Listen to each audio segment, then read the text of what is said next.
Start. यह अच्छा हुआ कि सुप्रीम कोर्ट ने अपने उस आदेश को वापस लेने से मना कर दिया जिसमें यह कहा गया था कि शैक्षणिक संस्थानों, बस एवं रेलवे स्टेशनों, खेल परिसरों, अस्पतालों और अन्य सार्वजनिक जगहों से आवारा कुत्तों को हटाया जाए और उनकी नसबंदी की जाए। इस आदेश में संशोधन परिवर्तन करने की मांग वाली याचिकाओं को खारिज करते हुए सुप्रीम कोर्ट ने यह सही कहा कि लोगों को कुत्तों के काटने के खतरे के बिना स्वतंत्र रूप से घूमने का अधिकार है।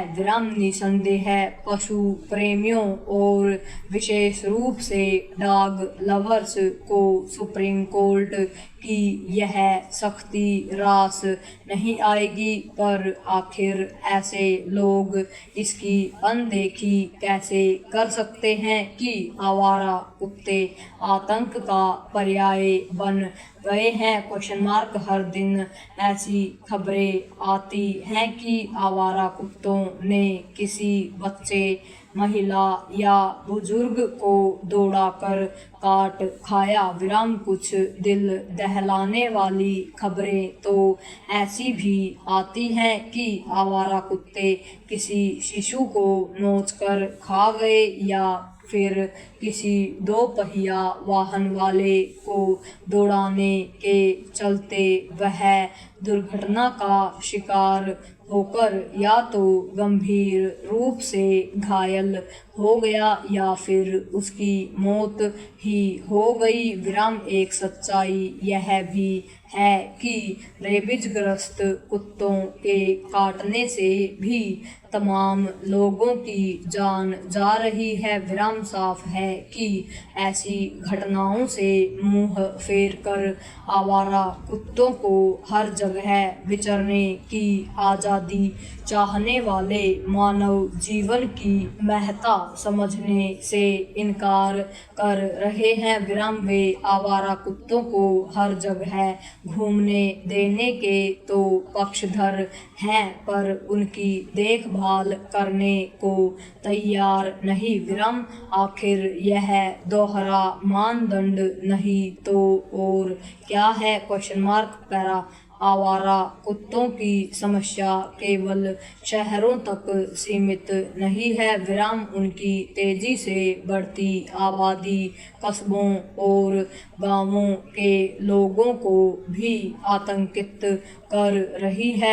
सुप्रीम कोर्ट ने गंभीर रूप से बीमार और रेबीज ग्रस्त आवारा कुत्तों को मारने पर विचार करने की भी बात कही। यह टिप्पणी कठोर लग सकती है, लेकिन आखिर मानव समाज के लिए खतरा बने कुत्तों का निदान क्या है? आवारा कुत्तों के प्रति मानवीय दृष्टिकोण का यह मतलब नहीं हो सकता कि उन्हें मनुष्यों से अधिक महत्व दिया जाए।